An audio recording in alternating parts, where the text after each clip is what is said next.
And in preparing for this session, there really struck me profoundly how much material His Holiness the Dalai Lama covers in this text.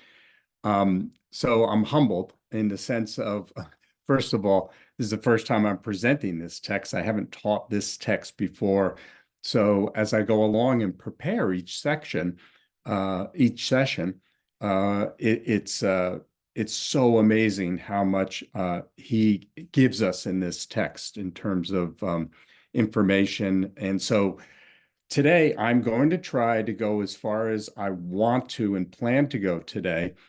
And I might push us out a little bit in terms of time because I also can see on the horizon of what I need to cover in the next session. So if any of you have to leave at 11:30 and I'm not finished, that's fine, of course. Hopefully you could circle back and listen to the rest of the recording. If you can, and I do go past 11:30, I appreciate you staying with me. So I'm going to start by sharing this screen, and we'll start with just a quick review of the actual poem, the first five stanzas that have already been covered. This is to give you a sense of like what's come before in very quick fashion, but also give you a sense of how you can actually use the verses that His Holiness presents by the first Panchen Lama in a daily reflection or even meditation. So this is the text that's being used, the wishes for release, and by the first Panchen Lama. And so the first verse, and this is how you should use it as a reflection, the first stanza is remembering to go for refuge and caring for others, wishing for protection from the frights of this life. We're trying to prepare for life as we'll live it through the rest of this time that we're here, and then also preparing for what's to come. And that's why the first Panchen Lama mentions the intermediate state and the next. And then your motivation should be to practice as His Holiness recommends for the benefit of all living beings. He also reminded us that Buddhas aren't teachers, are only teachers of the spiritual path. You have to practice. And specifically, he talks about practicing morality. That's actual daily practice where we can put the imprints in our subtle minds for future virtuous arisings in our mind, especially at the time of death and the dying process. And then he mentions concentrative meditation because we have to practice and we have to really put an effort into specifically getting better and better at our actual meditation practice so that it will help deepen those virtuous activities we would have been doing in our practice, especially at the time of dying and death, and onward from there, which we're going to get into today. And then he mentions wisdom, because wisdom is taking time to make part of your meditation practices, understanding the true nature of all that exists. Remember, we did the talk last time about the nature of I, the self. And that gets into understanding the true nature of all things, not having inherent self-existent, but only dependent arising. So this is all what you can bring to mind when recalling the first verse. When recalling the second stanza, we put in our minds within contemplating the meaningfulness and difficulty of finding life support, wishing to extract its essence. And then here's the verse. I won't read it because we don't have time. And I'll be putting this entire document online so that we can all benefit by it. It has the focus of the particular verse you might want to be meditating on or reflecting on, and then it has summary points from His Holiness the Dalai Lama that come from the teaching that he did in the book. So this verse is about realizing your precious human birth. Um, Sorry, I'm going to stop and just say, Shopal, I see that there are three people still in the waiting room. I'm going to go ahead and, okay, thank you. I just want to be sure people get in. And so this is really all about valuing your precious human life and making good use of it. Again, I won't go into these details because we don't have time today. But the main thing that His Holiness brought forth is that we want to develop through our practices a tamed mind, which equals having a peaceful, relaxed, and happy um, moment by moment reality versus one that is full of frights and worries and concerns about all kinds of things that are going on in our more mundane existence. And then the third verse we covered should be focused on within mindfulness of impermanence and death, wishing to overcome attachment to cyclic existence. So this was what we talked about in our last session, where we cultivate a mindfulness of knowing that death is certain, but the time of death is uncertain, and you do not want to procrastinate, meaning make use of this precious human life in order to um, undertake religious or spiritual practices that will help prepare you for illness, death, dying, and what's to follow that. So that's what all these points are about in His Holiness's summary. And then in stanza 4, wishing for the non-arising of overwhelming suffering while dying. This was another verse we covered last time. And again, he underscores practice now. So that when we get to the time of death, the force of the familiarity with virtue, which would have been developed through certain practices, will affect your attitude, meaning you'll have a virtuous attitude at the time of death. And then next, we talked about this extensively last time, viewing the body as a veritable city of misconceptions, as the first Panchen Lama calls it in his verse.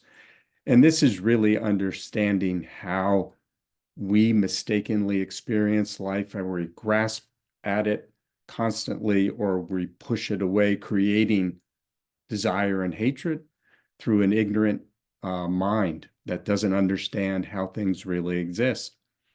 And that's all seen through what we talked about last time. And so we want to try to be mindful of that. And then the last stanza we had gotten to was the fifth one, wishing for the pacification of mistaken appearances while dying.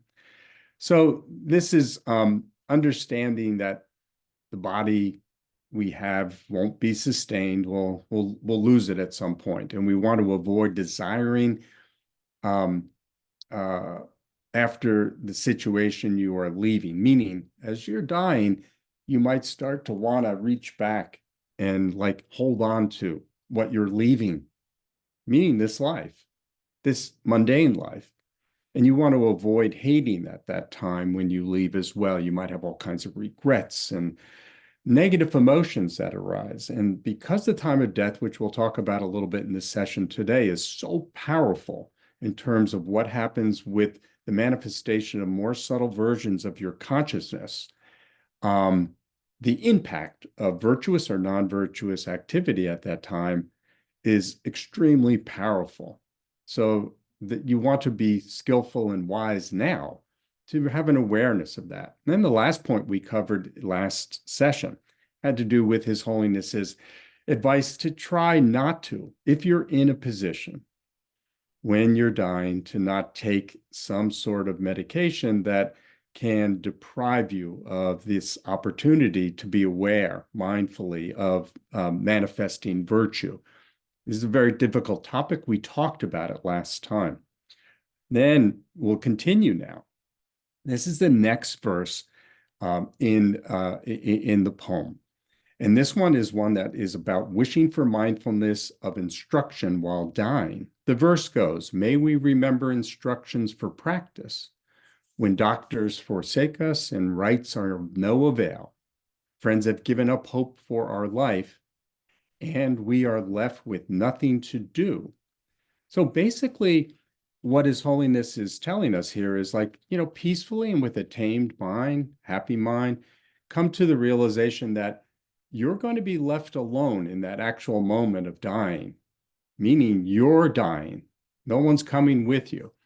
And so it's important that you feel happy and peaceful and that you're able to embark on virtuous activities at that time that you have in your capacity. So this underscores why it's important to generate um, virtuous activities at the time of death, and those being certain practices that you would have developed previous to that time, whatever they may be. And the previous two sessions have been meant to underscore skillfully, giving you sort of the motivation to do so.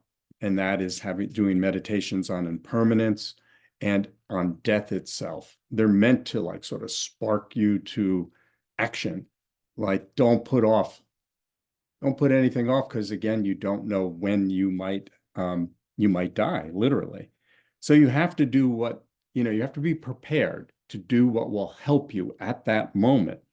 Um, and remembering your practices, especially ones that will generate virtuous attitudes at the time of death, are imperative. So this is what the Panchen Lama means by you must do what helps, meaning you. No one else is going to be able to do that for you.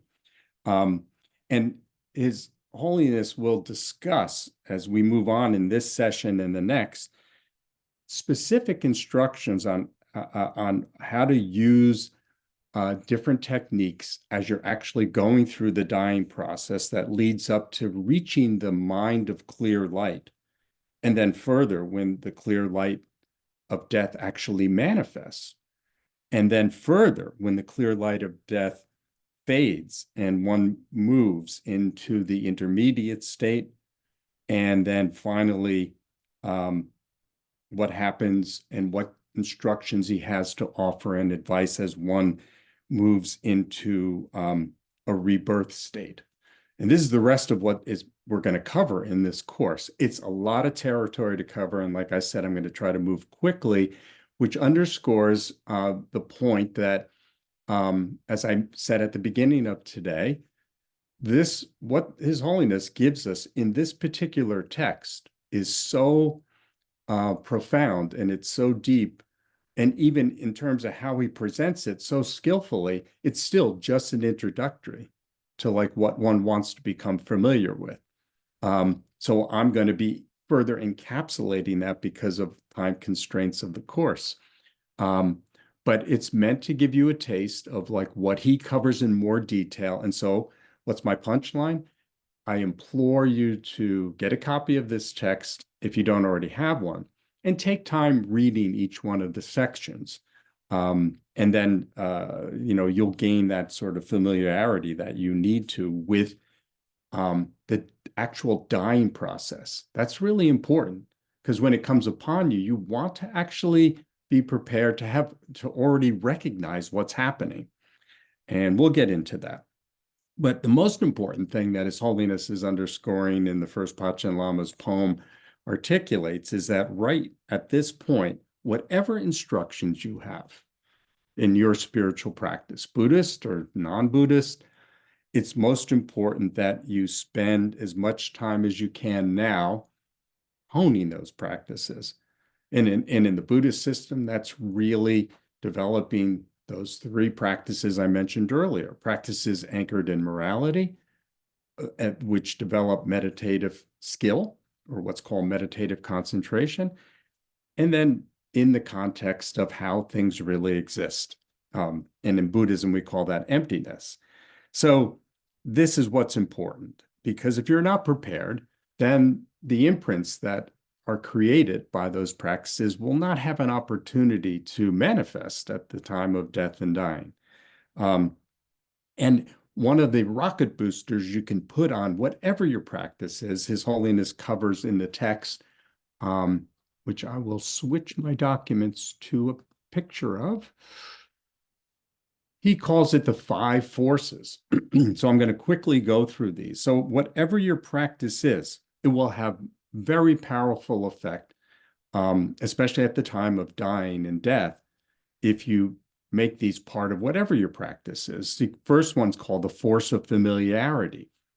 This is frequently cultivate and become accustomed with whatever your usual practice is. That's why most teachers will implore you to take your spiritual practice and do it on a daily basis. Just make it as natural as whatever else you do that's essential each day. Like sleeping is essential, eating is essential. You will die without that. Well, think about, based on meditations and understanding of uh, uh, the fact of impermanence and death, that you need to have your practices be uppermost in your daily activities as much as eating and sleeping, because without them, um, at that time of your life, which we talked about in the first session, illness, dying and death are all part of life.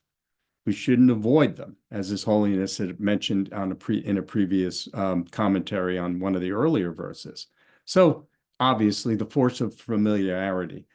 Second force is the force of directing the future. And then this is thinking while you're doing whatever practice you do, that I will maintain my practice in this life, including dying and death, and the intermediate state, and future lives until I end all suffering. And then the force of wholesome seeds. This has to do with karma, developing good karmic imprints.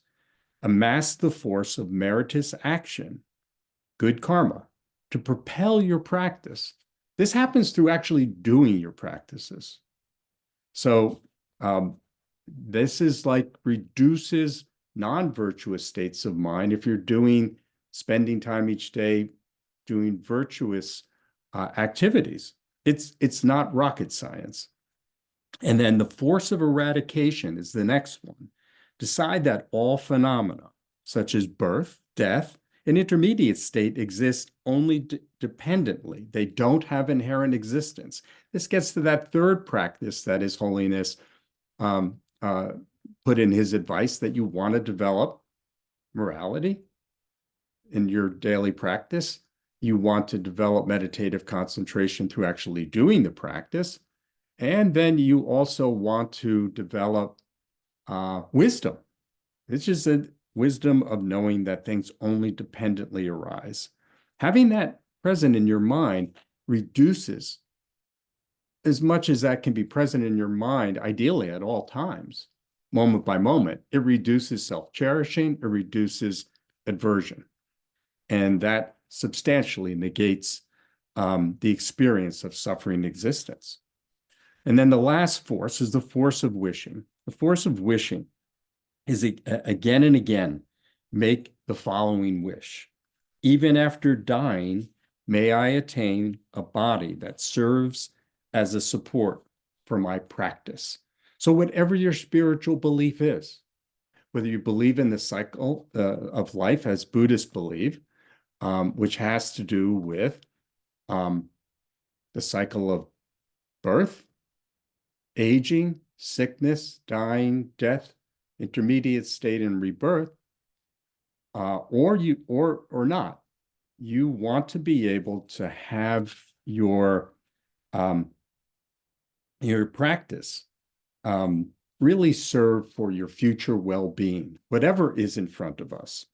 So these five forces are especially helpful in remembering your practice, even when it's the hardest to do. So you might have a bad day where you're like tired or sick, but I have found, and I've been through some illnesses over the last couple of years, which have been very challenging.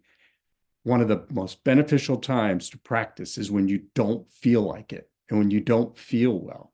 The amount of additional virtue that you acquire is phenomenal. It's like exercising the practice of, like, when you're actually sick, meaning the final sickness that you may be going through as you near the dying process. So this is the next thing His Holiness underscores. And then after that, he makes a point in the text to talk about like when it's clear that somebody is actually dying, that one does certain things and doesn't do other things. So he just gives some really practical advice. He just interjects here. He talks about friends should not gather around the person in an attached way, meaning like, oh, I wish you wouldn't leave, et cetera, et cetera. Um, and, grasping at the dying person's hands, being tearfully embracing, bemoaning the situation.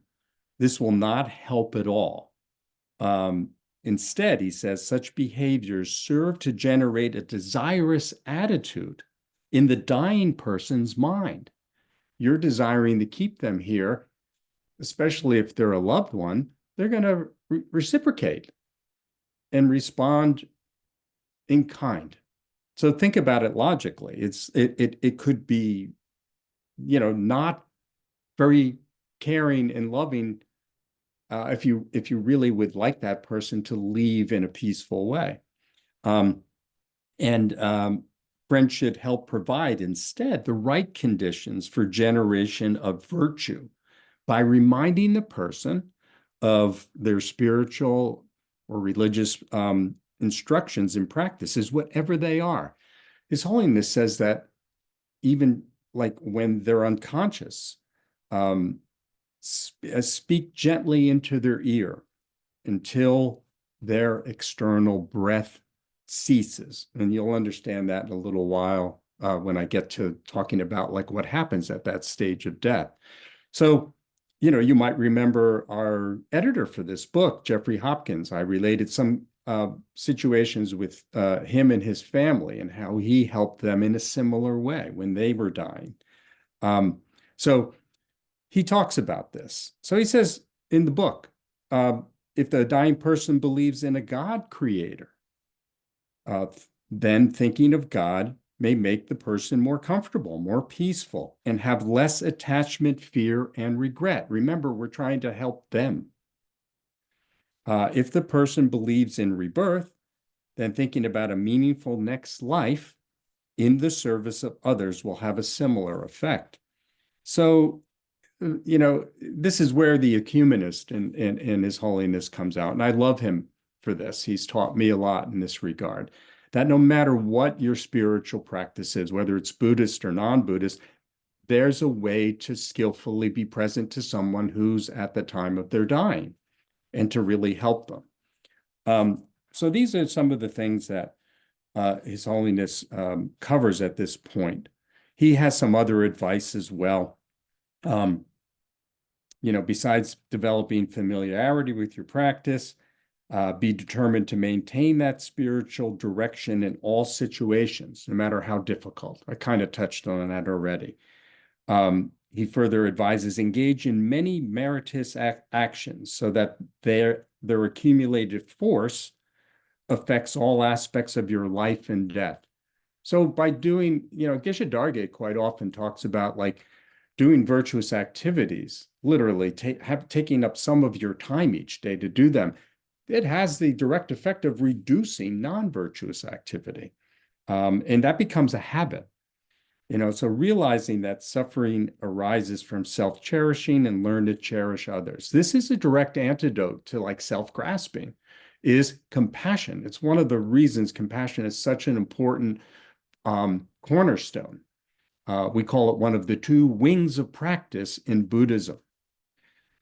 Frequently wish to maintain your spiritual practice through future life. So we already covered some of these.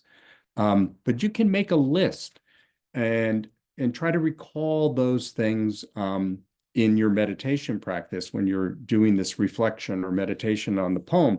And they're all in the book too, which is very helpful. So the next stanza, let me go back to, since I have the window up. The next stanza is stanza 7, wishing to die within joyful confidence. This is really important. So the verse reads, May we have a confidence of joy and delight when food and wealth accumulated with miserliness, I should say, are left behind. No, it is and left behind, sorry.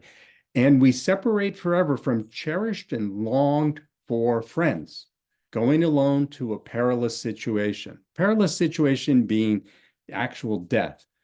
Then it could be scary.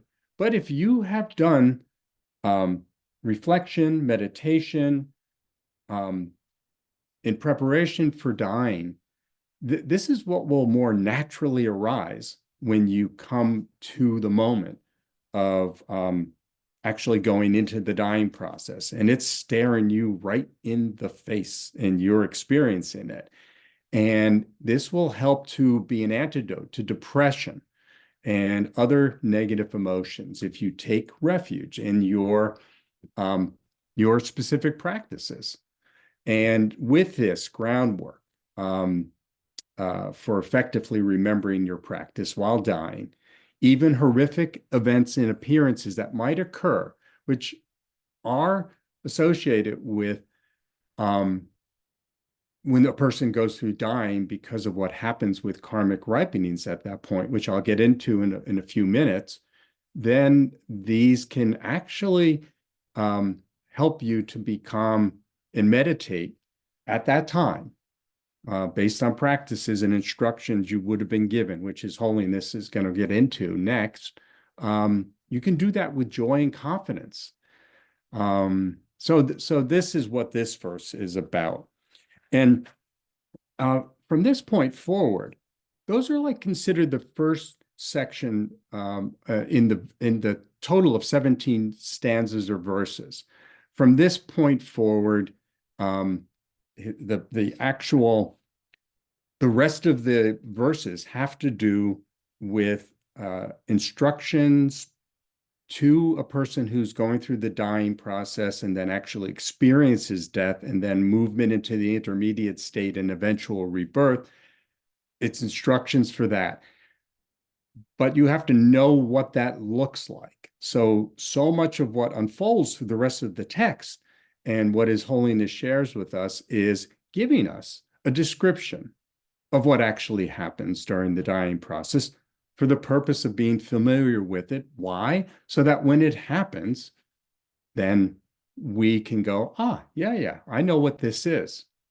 So this is really sort of the meat and potatoes of this particular teaching that His Holiness is giving us. And it starts with the 8th stanza, wishing to generate a powerful mind of virtue when the external signs of the dissolution of the elements arise. This is going to talk about the first 4 stages of the actual dying process. And the Panchen Lama's text reads, May we generate a powerful mind of virtue when the elements, earth, water, fire, and wind dissolve in stages, and physical strength is lost. Mouth and nose dry and pucker. Warmth withdraws, breaths are gasped, and rattling sounds emerge. So this really gets us into what I just mentioned before I read the verse. So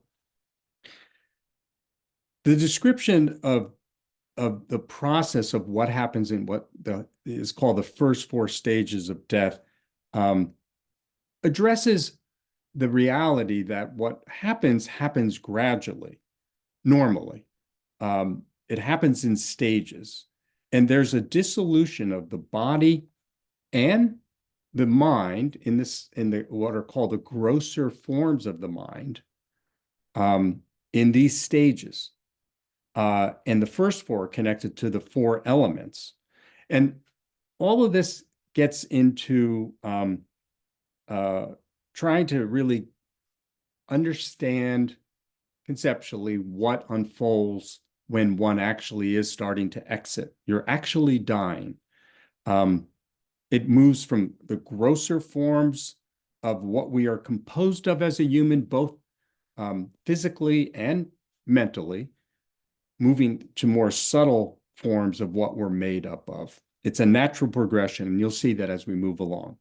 And the phenomena as this occurs starts with the dissolution of the four elements, the most concrete being earth, and then the next being water, and then fire, and then wind. You can see how that would be the order, because those four substances are more and more subtle, even on a coarse level.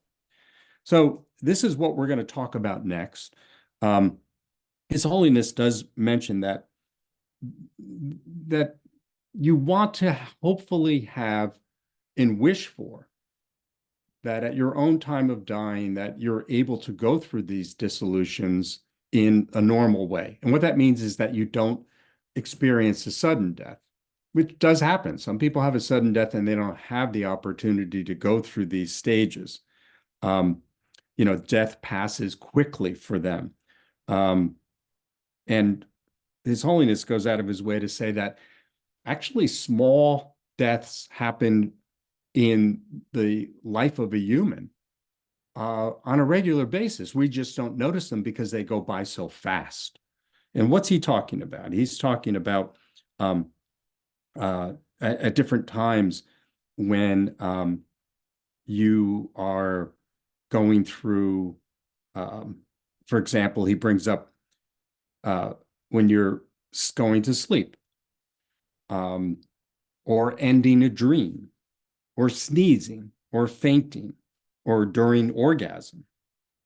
All of those are examples of when those occur, you actually go through the death process in the forward order, which is what we're going to talk about next.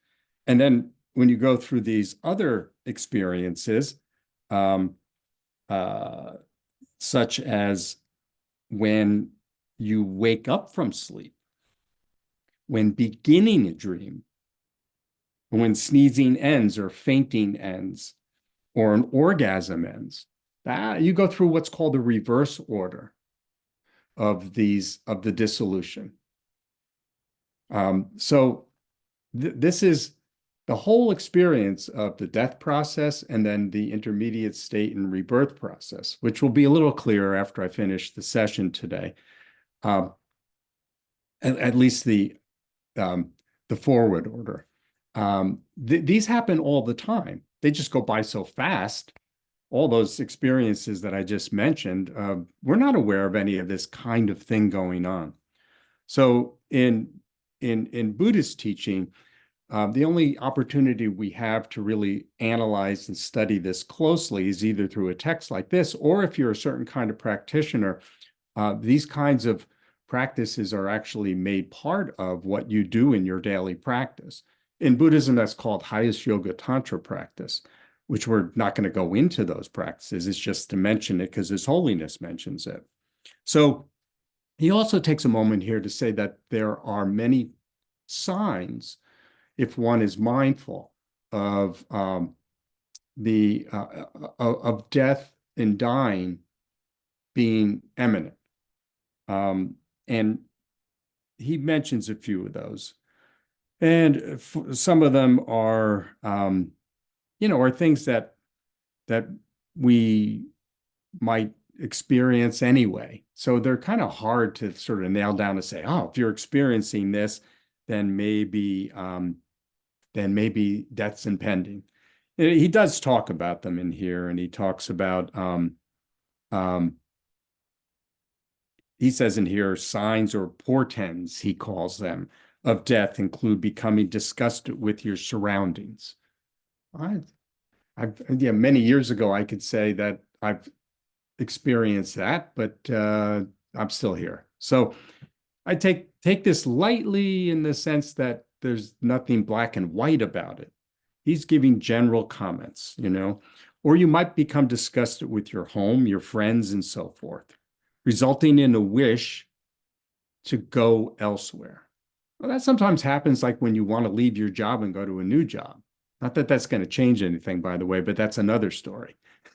But that can be something that portends impending death.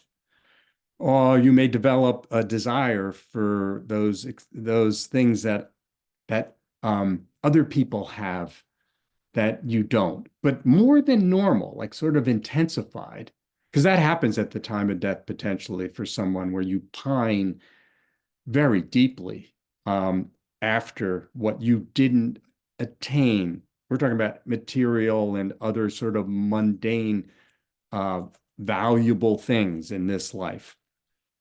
You might switch from being harsh to being cooperative or the other way around. Your enthusiasm might markedly increase or wane.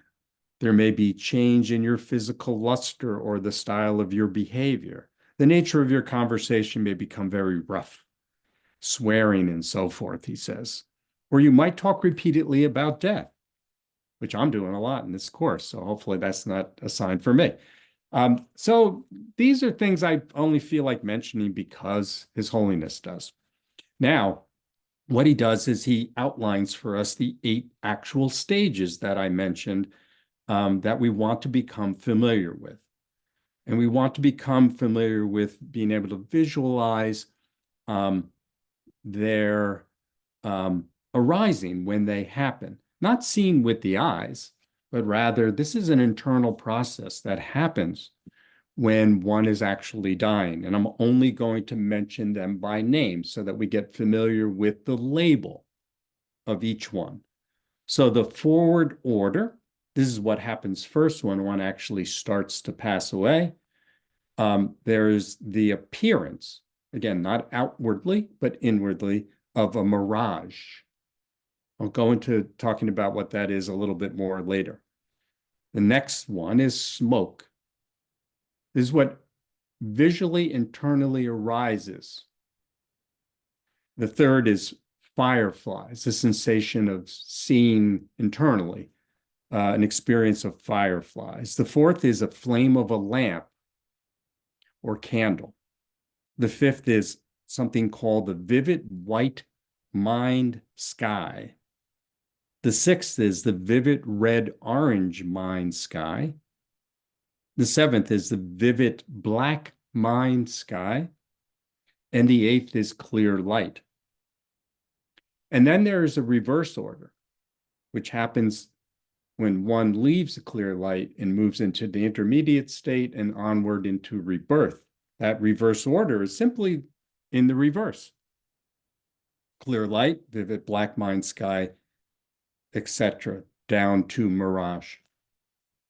So His Holiness now says that in order to really get a feeling for what these experiences are like, kind of trying to be like a tour guide for them to help us so that we can become familiar with them. These aren't things that we should go, ooh, and have an aversion to. Rather, we should allow ourselves to get familiar with them.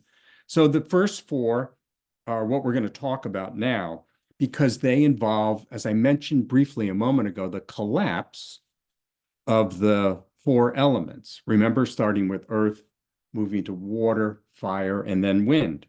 So in phase 1, the earth element disintegrates and dissolves. And what arises as it dissolves is the arising of the water element. And there are physical and outward sensations that accompany this. And again, this is just to get you familiar with it. The solid aspects of the body, such as bone, are no longer capable of serving as a mount for consciousness. And that's key, because this is where the separation starts between our consciousness and our physical body. And then the capacity of solid aspects to do so dissolve. The fluids of the body, such as blood and phlegm,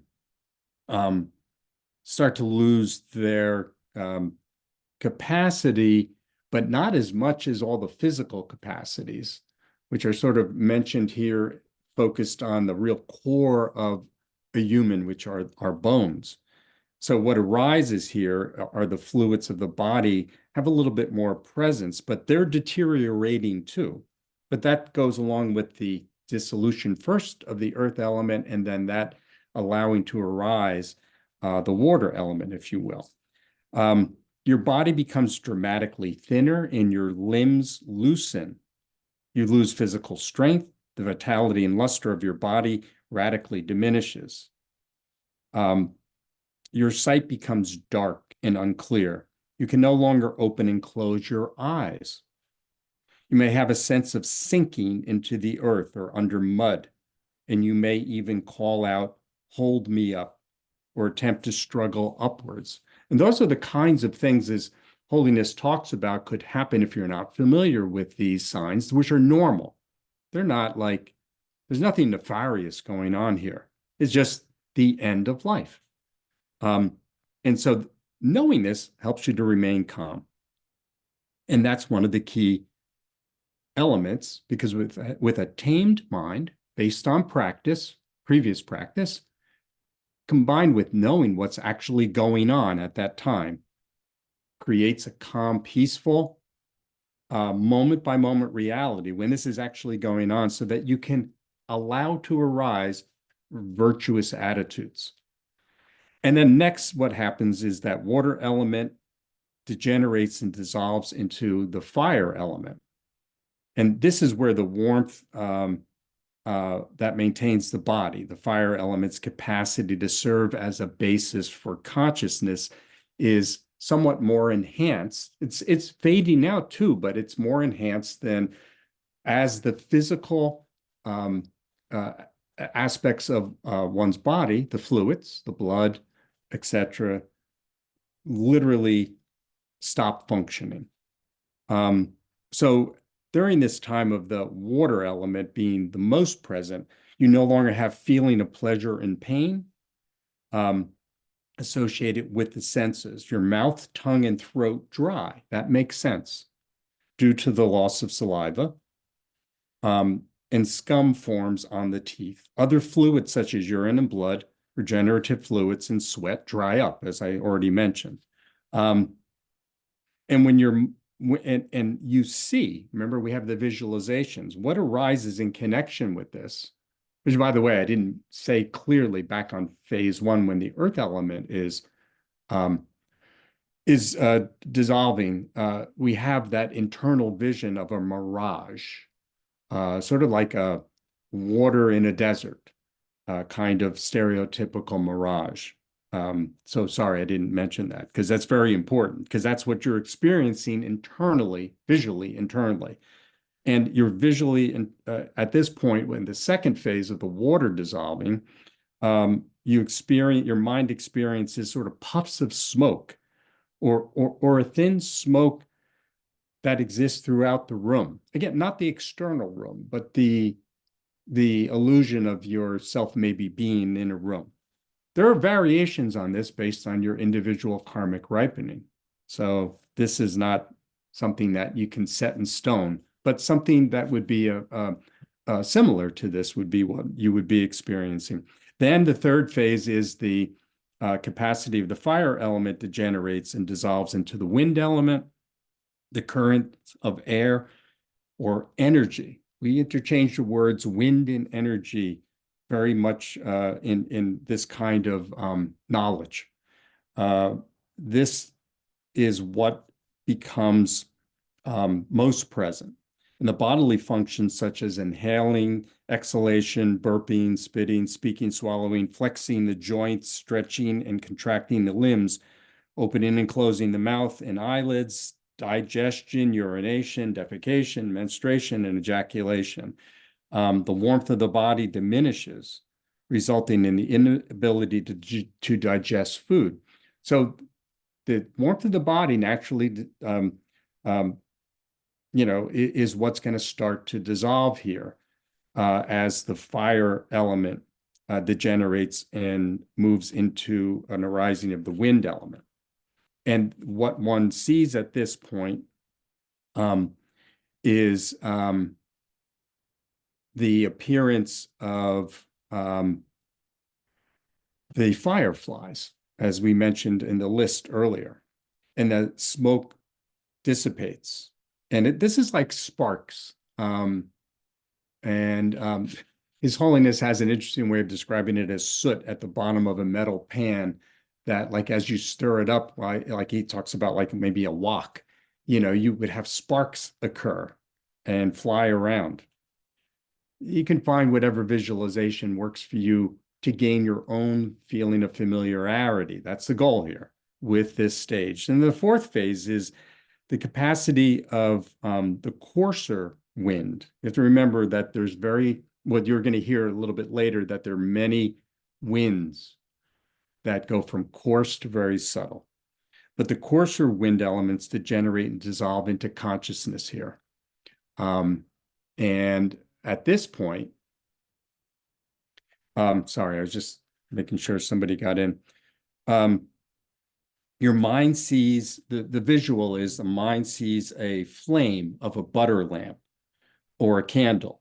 His Holiness says it's like a flickering light or of a butter lamp or a candle. At first, the light flickers as if the butter or wax were almost consumed, and then it becomes constant and steady. There's different views on that. Some say that it's just a constant flame. Some say, as His Holiness says here. And this is where he talks about there being variations, which I already mentioned, in individuals, that it may be, slightly different when one actually goes through that process. And this is where the element of wind becomes prominent, because this is where, as the wind element degenerates and dissolves into consciousness, now the fourth element is dissolving, and what's left?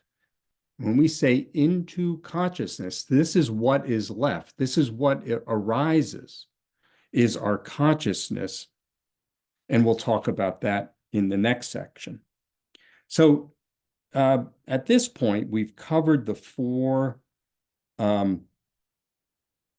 external elements that dissolve, and one can have a physical accompanying sensation to. That one can even see externally to some degree. But it's important to note that as you're dying and your consciousness is also, the coarser levels of your consciousness are also dissolving, then you're going to experience those signs that I described internally. Nobody else is going to see them. So this is an important element of what we're getting familiar with here. So at that point, His Holiness goes into talking about the importance. He's circling back to the importance that at this time, because this is something that's happening. When I use the word uncontrollably, I don't mean that you can't be in control to some degree, but the dying process, once it starts, it's going to go through all of its phases. You can't stop that. When I say uncontrolled, that's what I mean. So he says that it's really, really important to have, as best as you can, unobstructed, virtuous attitude. And that's what is being expressed in the Panchen Lama's poem at this point. And he says that like near the time of death, and this is really, really, really important. It's a real pet topic for me personally, that when we near the time of death, one might have many wholesome, but maybe also unwholesome, karmic, what are called predispositions, meaning like seeds that have previously been planted by our good and bad actions, if you will. But at the time of approaching death, these karmic predispositions are especially powerful, and they serve as the foundation for your whole next experience through the death, dying, and if you believe in reincarnation, the intermediate state and rebirth. So as one's experiencing your karmic predispositions at the time of dying, or as His Holiness says, nearing the time of death, this becomes super important, like what your state of mind is. This is why it's important not to upset a person who's in the dying process, and that advice that His Holiness gave earlier. It's also why it's important to develop, before you're dying, virtuous daily activities that you can recall and bring to the fore. And as he mentioned also in his previous advice, have people around you who can give you reminders of your practice, whatever it is. You be doing tantric practice and have somebody there whispering in your ear the sadhana practice, or whatever it is. What's most important is you try to help yourself and help others have the most happy, calm, peaceful, nourishing moment as you're approaching death, and as you go right up to when your breath ceases, because that's where there's access through the physical body, through sound, especially, and also touch, that there is support to move on peacefully and skillfully, if possible, by doing specific practices, because that's exactly when karmic predispositions are their strongest. They're called in Buddhism projecting karma. The karma that arises at that time is going to be the force that moves you forward in the rest of the experience. So it's really, really, really, really helpful to nourish virtuous versus non-virtuous predispositions at that time. Even if you're somebody, and this is advice for people who feel like, I have friends and family, they're not virtuous at all. Well, at least from what maybe you can see. His Holiness says, even for people who are in that sort of condition, normally, as they approach the time of death, try to help them to be in a peaceful, happy state of mind. Remember Jeffrey Hopkins giving advice early on to some of his loved ones who weren't practicing Buddhists, knew nothing about these kinds of topics. Because if you can help arise at that moment a virtuous attitude, a happy, peaceful, loving attitude of any kind that you can skillfully help that person bring to the fore, then you are remembering how powerful that is compared to karma that might be occurring, 20 years before you pass away. Then it's this much more powerful, and it can have a really, really positive effect. So, and again, at the end of this section, this is why His Holiness really harps on how it's important to attend to a dying person in a skillful way, whether it's yourself or a loved one. It's all informed by what we just covered. So that's what is covered in stanza 8, stanza 9. Wishing to be able to sustain realizations of the profound reality when the internal signs dawn. The actual verse, that's what you should be keeping in mind as you're meditating or reflecting on the verse. And the actual verse is, may we realize the deathless mode of being when various mistaken appearances, frightful and horrible, and in particular mirage, smoke, and fireflies appears, and the mounts of the 80 indicative conceptions cease. So we kind of already talked a bit about the first 3 lines of this stanza, although His Holiness goes more deeply into the descriptions that I cover on an outline basis, and maybe we won't be able to go any deeper than that because of time. And so I'm going to focus on the second, the last line, and the mounts of the 80 indicative conceptions cease. That goes to the 5th stage of what happens in what we're describing so far. Remember, we went through the first 4 stages of talking about the dissolution of earth, water, fire, and wind.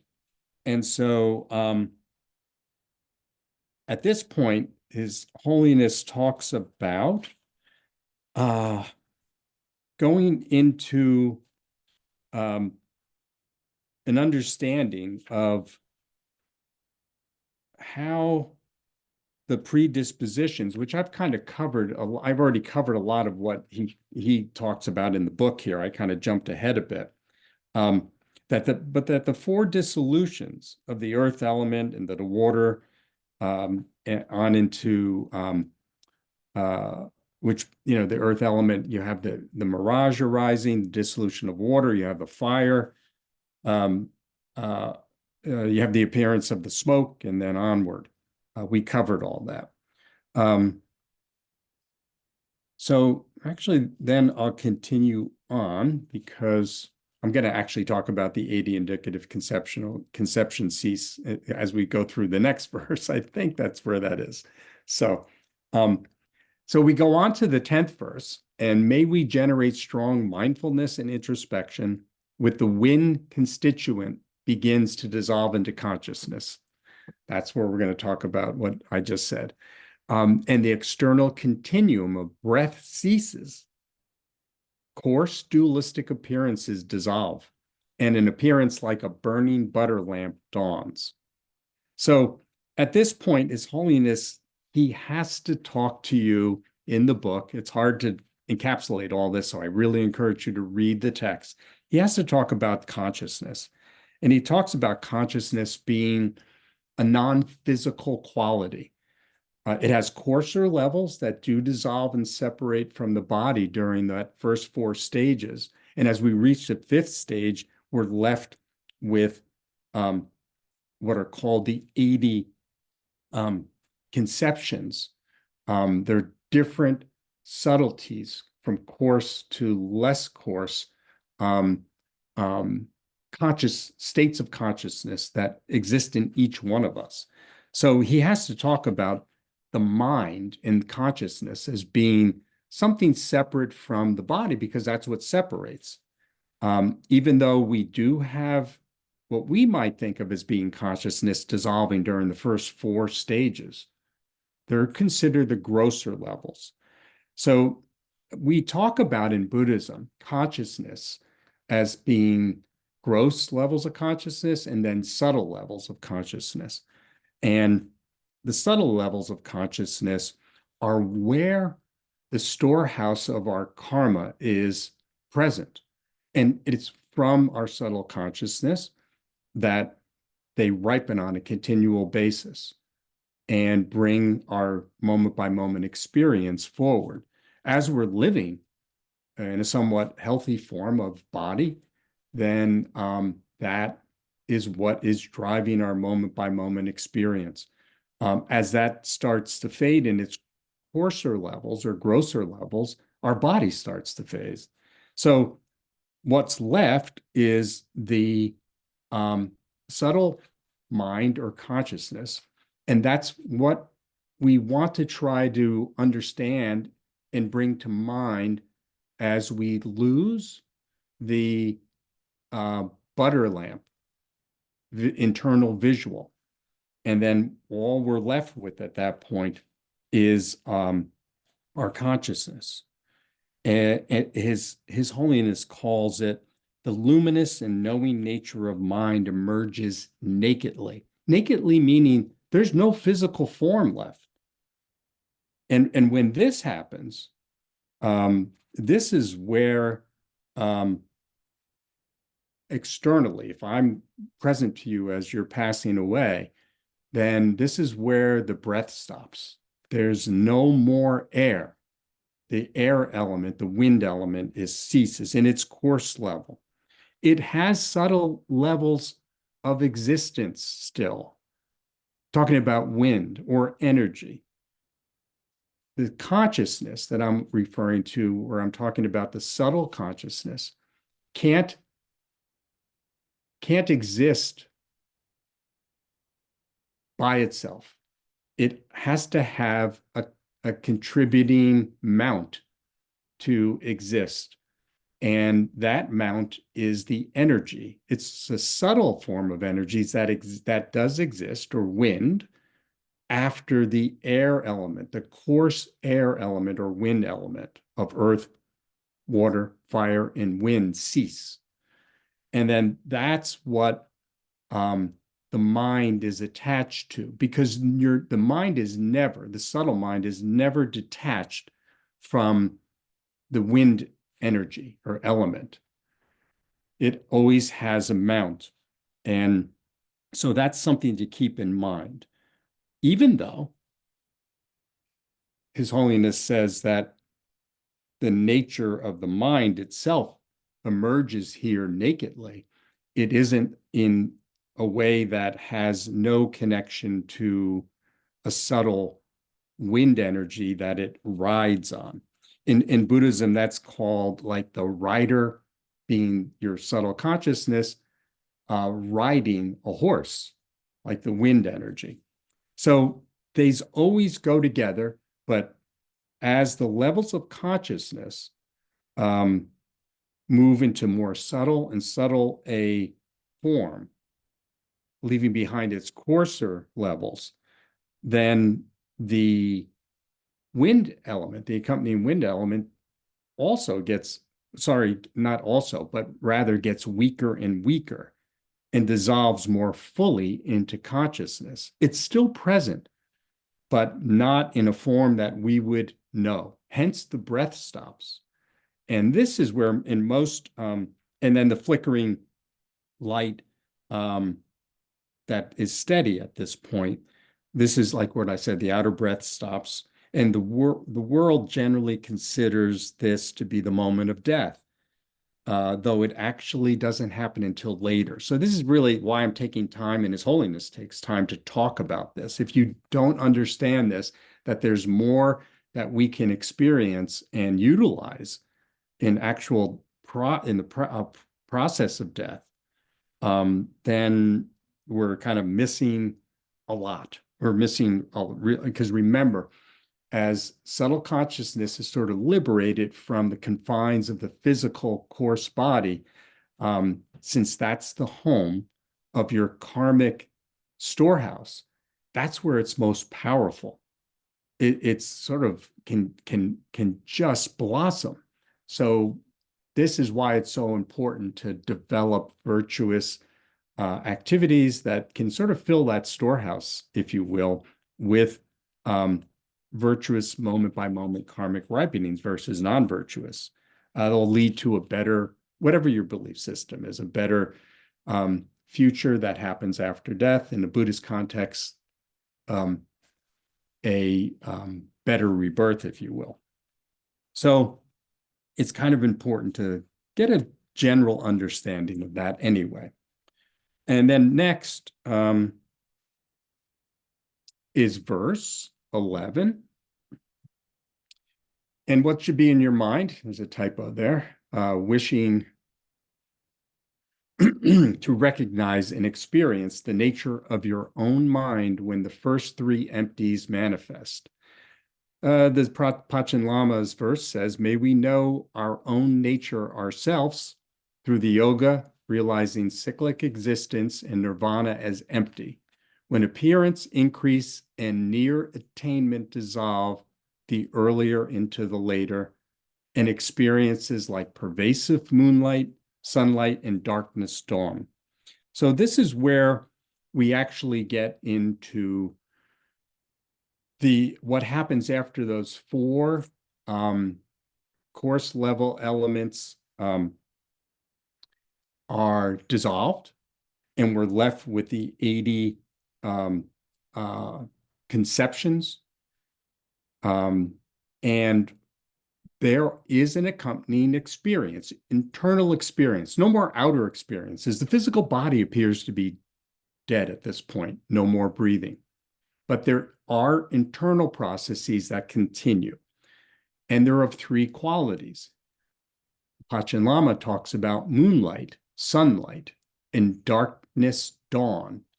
So the 80 mental conceptions that or consciousnesses that are left that ride on that subtle wind and are present in our subtle consciousness that are continuing the path of dying.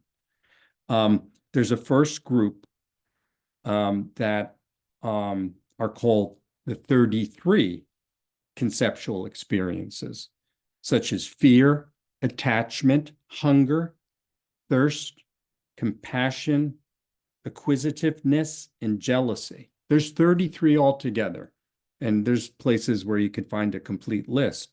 These are 33 of the 80 specific that accompany, that are grouped together, that occur.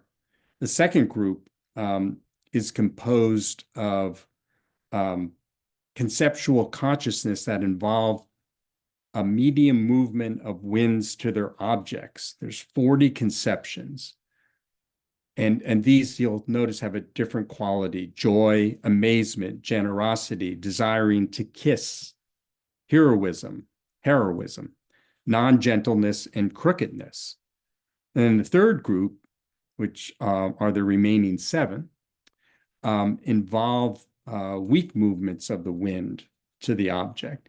See, what happens here is through those first 33, the wind, accompanying wind, is, relatively speaking, it's subtle wind because it's post the physical body in the 4 elements, but it's, relatively speaking, strongest, accompanies those 33 conceptions. And then next, you have sort of medium movement of wind. The winds are getting a little weaker. They're still present. You have, because they're necessary for conceptions to be experienced, even by the subtle mind. And then in the third group, they're the weakest. And the 7 conceptions that are left are the forgetfulness, mistakenness, as in apprehending water in a mirage, catatonia, depression, laziness, doubt, and equal desire and hatred. So with each one of these groups of consciousness or conceptions, there are levels of grossness and subtleness. So even within the 33, the 40, and the 7, there's a losing of all of those qualities, those conceptual qualities, through a refining of each one getting weaker and weaker and weaker as the winds get weaker and weaker and weaker that accompany it. Remember, this is a dynamic process of what happens when one is actually passing away. So as I said, the wind that accompanies all these 80 conceptions, they actually then totally collapse. The conceptions themselves then totally collapse. And then when that happens, sorry, then the 3 subtle levels, the real subtle levels of consciousness, are allowed to manifest because all of that's kind of out of the way, so to speak. And those are the 3 that are alluded to here with the quality of moonlight, sunlight, and darkness, dawn. They're called the vivid white appearance. Remember our list of 8? There's the white appearance, vivid white appearance, vivid red-orange appearance, and vivid black appearance. So these are what are called the very subtle levels of consciousness that lead then next into the mind of clear light. So, which gets to, like, the name of our text, actually. But in order to even understand kind of how all of this happens internally in us, His Holiness takes a large section of the book and walks through, giving us an explanation of, because remember, these are all internal experiences. They cannot be physically identified on any level, even by modern science. So he goes into, sorry, a description, a primer description, but it is a full description of the structure of the subtle body as it exists in a human form. He first goes through a description of the channels in the body, and then he goes through a description of the winds in the body, and then he goes through a description of what's called the drops or essential fluids in the body. And then, by telling you about all 3 of those, he's able to tell you about how everything unfolds in these final 4 processes: the the moonlight experience, the sunlight experience, the near black experience, and then finally clear light. So there's not a lot of time to go through those, but you need to know, and you need to get familiar with. You might already be familiar with, but you should get familiar with to some extent that subtle body. So I'm going to put up here a picture of that. This is a system of the subtle body. There are many variations on this, depending on what practice you're doing. This particular one shows you, it's hard to see, but I wanted to put it all on the screen. I can blow it up, and then you can see more clearly that it's a system of channels and chakras, which have to do with the winds that I mentioned. And this is in one particular system. There's others. Here's another one. This one has 5, 6, actually, there's a total of 7 channel and chakra centers. The amount of channels and chakra systems don't matter, but what does matter is sort of understanding the following, at least, that there are 72,000 channels that permeate the entire subtle body. They roughly correspond to the physical body. In the subtle body form, when one is born, they all emanate from the heart, what's called the heart chakra, the 8-petal chakra that is located there. And from there, all the 72,000 emanate and take their place throughout the body, your entire body. And it's suffice to know that there are, again, this is because of limitations on time, there are, as Holiness identifies, specific ones. He calls the wheel of great bliss. That's the one that's at the top of the head here in the diagram. Let me blow this up a little bit. That's this one. Okay. And in this picture, it keeps jumping back to the other one. Oh, I know why. Because I don't have, I'm pushing the wrong tool. This is like in a different program. So this one here, we're talking about the wheel of great bliss. It's the one at the crown. There's also the enjoyment wheel. That's the one that's at the throat. Again, I can't go into details here, but you're encouraged to study them. If you, again, it's all with the functional purpose of getting familiar with our inner self as it needs to, as you need to know about that, as it connects and has awareness of those stages of the dying process. It's not just for fun. And then the wheel of phenomena is the one at the heart, because as I mentioned earlier, everything emanates from that and comes from that. And then the fourth wheel, the wheel of emanations, located at the solar plexus. That's this one here. And that has 64 petals. Oh, by the way, the one at the heart has 8. The one at the throat has 16. The one at the crown of the head has 32. All multiples of 8, by the way. And then the wheel of sustaining bliss is at the base of the spine. That's this one here. And the wheel in the middle of the jewel, that's this one here. That's actually located at the tip of the sexual organ, whether you're male or female. And then there's also, sorry, that's this one down at the bottom. And then the one right above that is also what's called the wheel between the brows. So there are all these channels and systems that exist, and they're considered wheels because, or chakras, because that's how they work, or channels, because that's how they appear in the body. That's a Sanskrit word. And then he gives us a picture of the structure of the winds in the body. Not so much visible here, except to mention that as there's subtle movement of winds through the body, there are 5 in total. There's the life-bearing wind, and that's maintained at the heart channel. The downward voiding wind is located at the lower abdomen or navel. And the at the base of the spine. And then the fire dwelling wind is the one at the solar plexus or navel. The upward moving wind is at the throat. And the pervasive wind is in the joints. That's throughout your body. That's why it's called pervasive. All of these are kind of like clogged and stuck in the sense of by our mistaken view of how we see things inherently existing. That's why seeing and understanding emptiness is so important. They all become constricted. That's what actually causes the channels to look like chakras.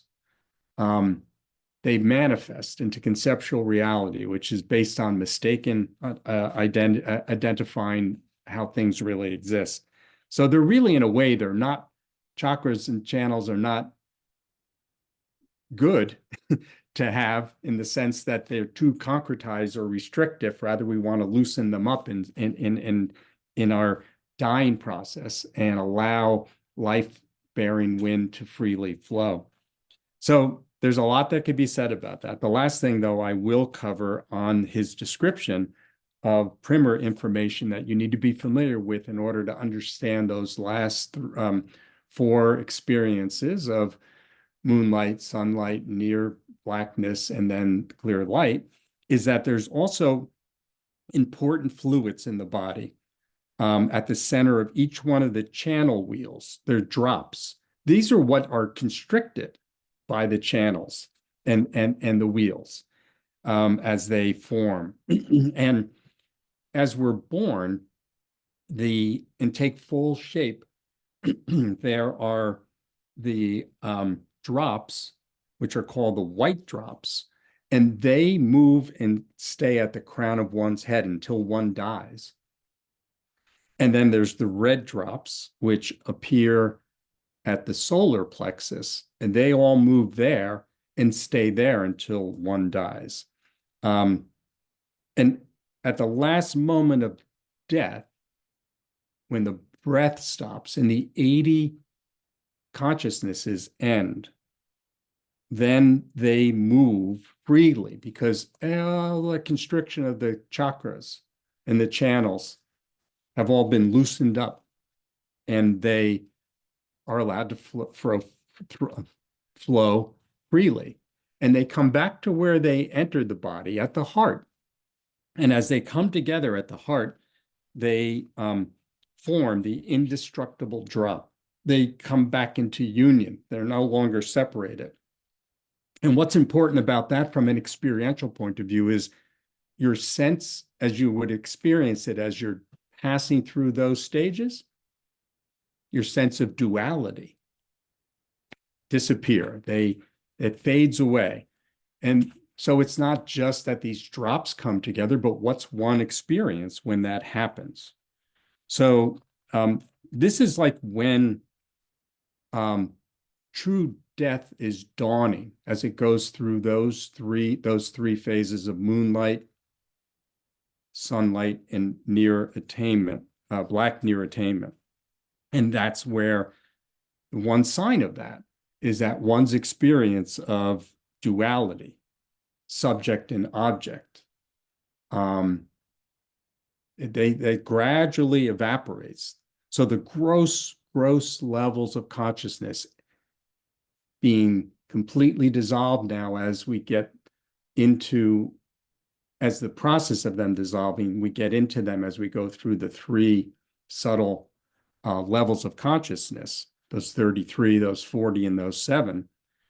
As we go through them, all non-dualistic appearances end. Having an awareness of that is really important.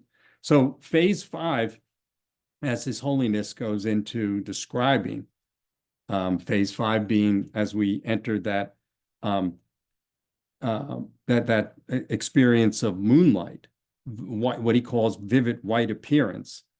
It dawns on its own. Like, remember, this is a process that just happens. You're not driving it. You're not making it happen. It's not that if you don't practice, it isn't going to happen. This is what happens at ordinary death. Everyone experiences this. And this is where, as I said, the first 33 of the 80 mental conceptions start to dissolve into this subtle level of experience. And you get this luminous, open, as Holiness says, like an autumn sky suffused by white light. So this is like what you would be experiencing. Sort of leaving the sky clear and without any clouds, but and clear of dust, but kind of like a moonlit sort of sky at that. And then this is the first of the three subtle states called appearance, luminous, white, vivid white appearance. And then there's other things that he talks about here. This is like where one experiences what's called the first empty. We don't have time to go into that. There are things that one can talk about in connection with that. I alluded to it a bit, that as this happens, those channels, and I didn't talk much about the channels in this diagram. It shows the three main channels, the blue center channel, the white left channel, and the red right channel, but there's 72,000 in total. So we don't have to get too hung up on those three. But when we start to enter this phase, that's when all of the energies that are left in the body, they all come into the right and left channels. And then as the breath stops, they move into the central channel. And everything starts to loosen up. All those physical restrictions. When I say physical, remember, we're talking about subtle body. We're not talking about the gross physical body. And again, this dawns on its own accord. And then as we go into phase 6, that mind of white appearance dissolves on its own, and the winds that accompany it. And we experience the mind of increase of appearance, or vivid red orange appearance. It dawns on its own. And this state is called the increase of appearance, because an appearance that one experiences is like a very vivid sunlight appearance. Again, no pollution, no clouds, but it has a different shining forth. And this state is called the very empty. The moonlit one is called the empty. This one's called the empty. And it's called very empty because the experience of awareness of emptiness becomes much stronger, much, much stronger. I'll leave it at that. But the physical winds, physically, the winds in the right and left channel now really start to take firm presence in the heart center, in the center channel. And the lower opening at the base of the spine or sexual organ. So due to this, the knots of the channel wheels in the sexual organ and at the navel loosen. And this causes the red drop shaped like a small vertical line in the middle of the channel wheel at the navel to move up, which I had already mentioned previously. But that's what happens at this phase. And then at phase 7, the mind of red-orange appearance starts to dissolve in the winds that accompany it. And we have the attainment of a vivid black appearance. And there's sort of a thick darkness that falls like right at dusk, if you can imagine that. I mean like that kind of, there's a clear, beautiful sunlit sky that then as darkness falls, there's this clear, dark, really clear and dark. It's a blackness. And at this point, one becomes completely unconscious. There's no subtle consciousness that has an awareness. That's what the blackness sort of causes. And this is called a near attainment because you're getting very close to the manifestation of actual clear light. It's also called the greatly empty.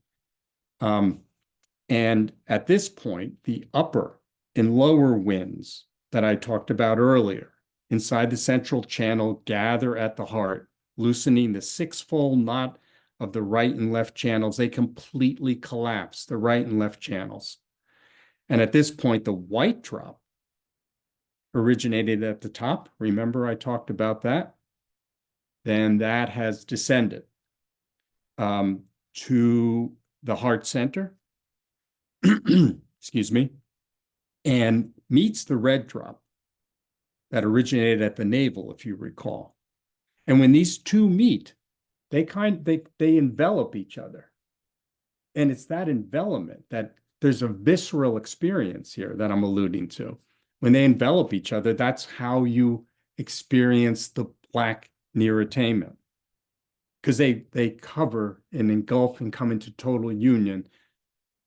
There's nothing left to experience dualistically. The two dualistic aspects of living as a human completely fold into one another, and that's why it's a black near attainment. Nothing shines forth, if you will, as in the two previous.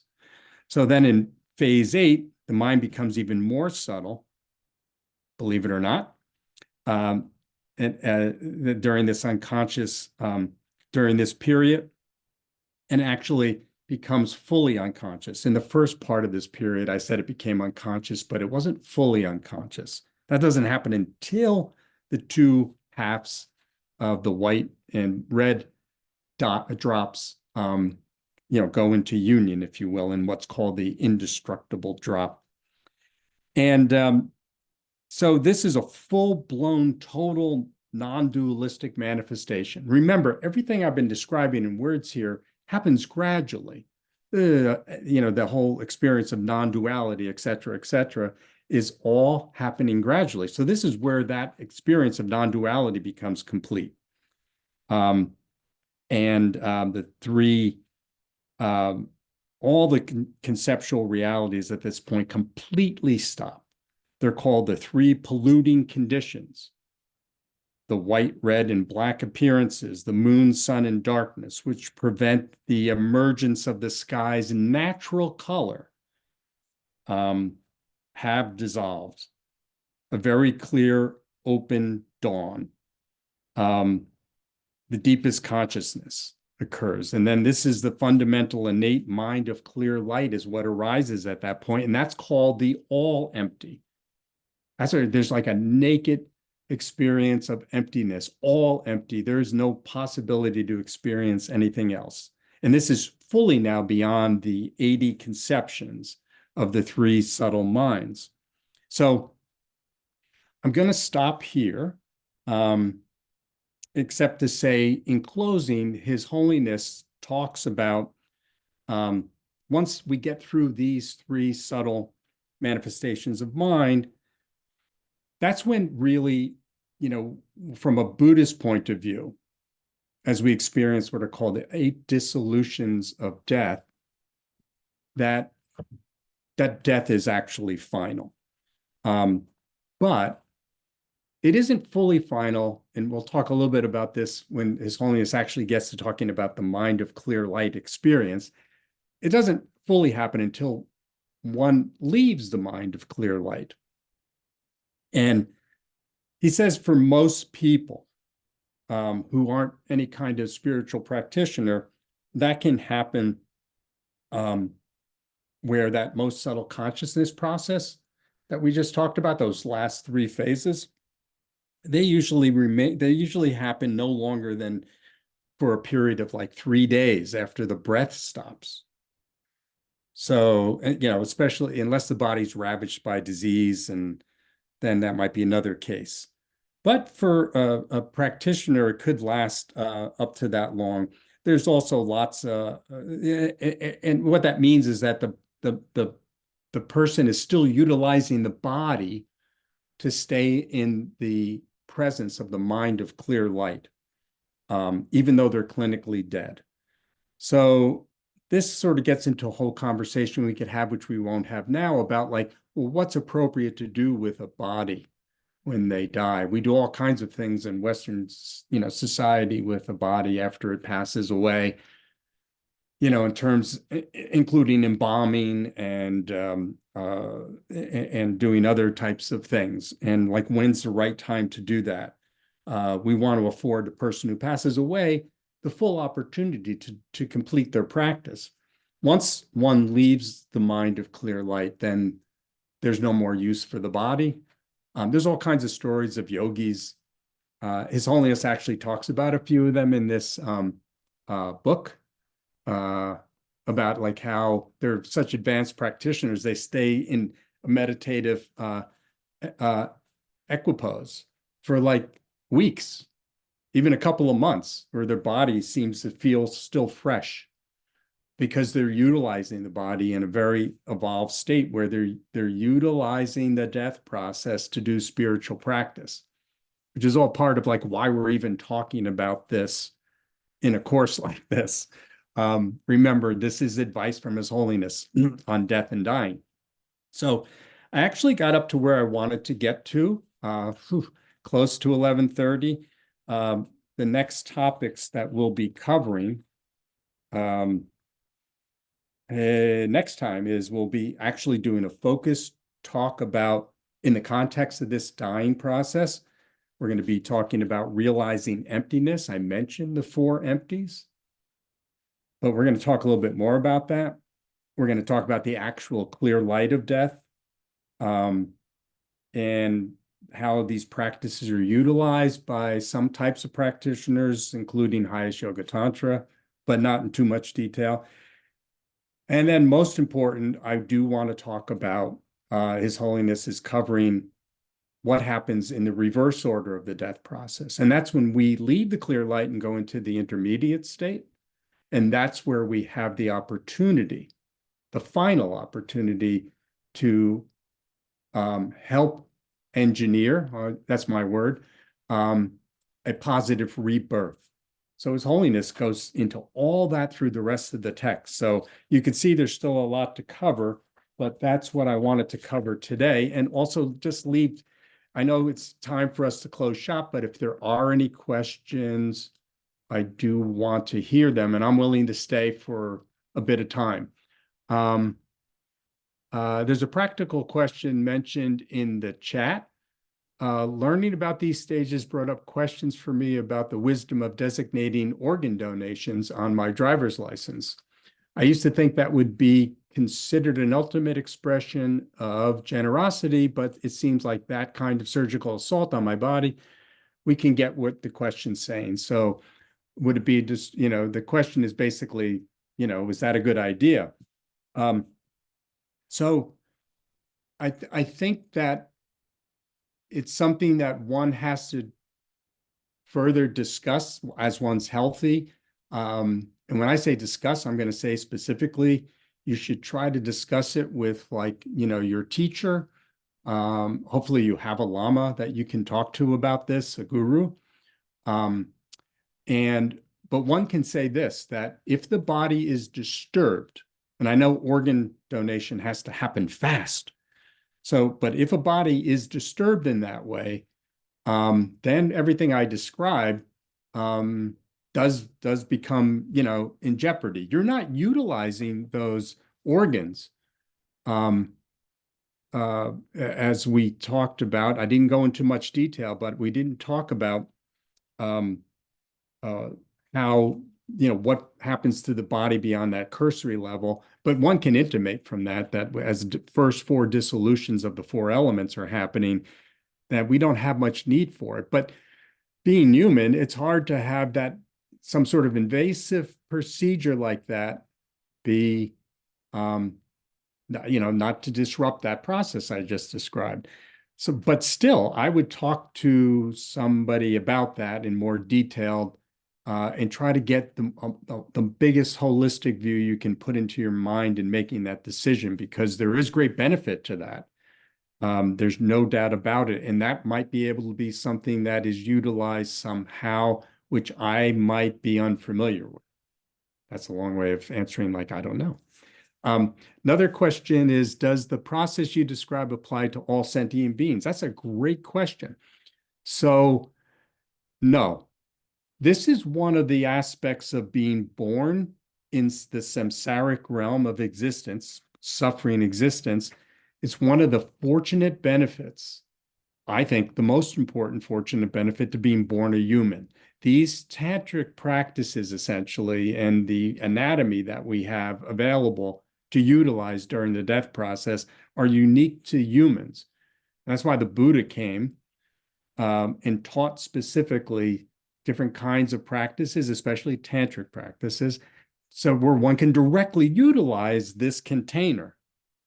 So um, every sentient being has what we call in Buddhism Buddha nature, which is the ability to reach an end to suffering existence and be liberated from suffering existence, and eventually to even reach enlightenment, just like a Buddha. So they're to be cherished and to be helped in any way possible. But these specific teachings are part of what's inferred by being born as a precious human, as it's stated, for example, in Jason Kappa's Steps on the Path to Enlightenment. We don't want to miss out on this opportunity that we have. Another question, sort of functional one, is if we miss the previous sessions, are there recordings we can watch or listen to? Yes. If you go to DNKL's website and you go under teachings, there is a pull down on the menu that says something about, listen to previous or watch or listen to previous courses, and you'll be brought to our YouTube channel. And there you will find many great teachings, including previous recordings of these first two sessions. Any other questions, though? I don't see anything else on chat. That was a lot to cover. Wouldn't mind. I wouldn't be surprised if people had more questions. Oh, wait, let's see. Here's another one. Do you find dream yoga to be a good practice to help with this process? So if you can actually do dream yoga, which is, a pretty advanced practice in the pure sense of like doing dream yoga practice, then yes. Any kind of practice that you can do, going to sleep. Remember, His Holiness talked about like how we suffer many deaths and rebirths, but they go by so fast we don't even notice them. And he mentioned sneezing. He talked about going to sleep and waking up, sexual orgasm, all kinds of experiences we have in the human realm. So any kind of virtuous practice that you have, harken back to like what Jeffrey Hopkins said, for example, at the beginning of this class, where this book, where he talked about like giving a dying loved one a mantra, utilizing that like at the time of going into sleep, and then once one resurfaces in consciousness in the morning, it's incredibly beneficial because it's like getting you used to being closer to something that is like a dying process. Then similarly in dreams, which goes to your question, if you're capable of doing some kind of conscious practice in dream yoga, as it's called, then this is very beneficial. And the more closely related it can be to a specific kind of practice in that level of like utilizing the death process, the better. But again, it could be any virtuous practice. Doesn't have to be, dream yoga itself. Oh, and there's a link on the chat to the previous recordings. Thanks to Chopal, he put it in there. Another question is, can a can of worms, but how does science fit into this? I don't think it's so much a can of worms. I think His Holiness has addressed this. I even taught a course about quantum mechanics in light and emptiness and enlightenment, and I sort of tackled this to some degree. And His Holiness has been trying to get science to come closer to incorporating or making an element of scientific investigation these aspects of human experience, consciousness, and all that could be attached to that. And to date, There's some work being done in that way, like at the University of Wisconsin, um, Emory University, a few others, but not a lot so far. And then I think that this is something that that science should be taking on, but it's very, very difficult when scientific endeavor is based totally on empirical scientific process. That's why quantum physics is so interesting because it leaps beyond what's visible to some extent, albeit only in mathematical algorithms. But definitely that's where His Holiness is trying to drive some of that activity. Um, and one more question I have here on the chat. If there is a if this is a natural process, it's confusing completing advanced directives. Ooh, yeah, when not to artificially resuscitate. Yeah, it just goes to the question that was presented earlier about owner donating organs. Yeah. So it's like, I've had to deal with this. I'm older, and I've created a health directive that incorporates my Buddhist practice and specifically tantric practice, in my case, into like what gets done with me when I pass away. And more important to your question, advanced health directive as I might be in the death process.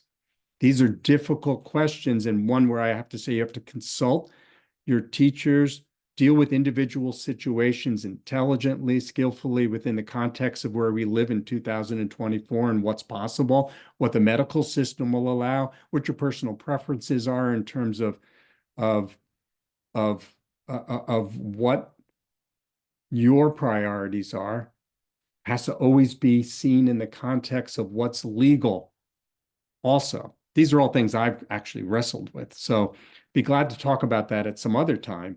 But there is much that can be said about that. It's not a cop out to say what I just said. There's just a lot to talk about, best to be done on an individual basis. Um, Another comment that Louisa put in the chat is Mind and Life podcasts cover work being done between science and these practices. So thank you, Louisa. So if somebody's interested in that, one can take a closer look at that. Then another person said, is there a way we can contact you? Well, yes, of course. And by the way, some people who know me from previous courses and also just being a Dharma brother or sister to fellow Dharma practitioners, I love people reaching out to me on a one-on-one basis. There's nothing I love more than Dharma conversation and discussion. I always try to root whatever I have to say from my side and what I know from teachings, authentic teachings only, with hopefully no speculation, and then always try to advise accordingly. So I'm very comfortable with one-on-one interactions. My email address is the best way to reach me, which is the letter J. My last name is Cerullo, Cerullo, number 13. So that's jcerullo13 at gmail.com. And please feel free to reach out to me. Any other questions? I don't see any more in the chat. And I thank all of you for staying a bit longer so I could cover everything I wanted to. No, we're good. All right, so we could stop the recording. Next week is our last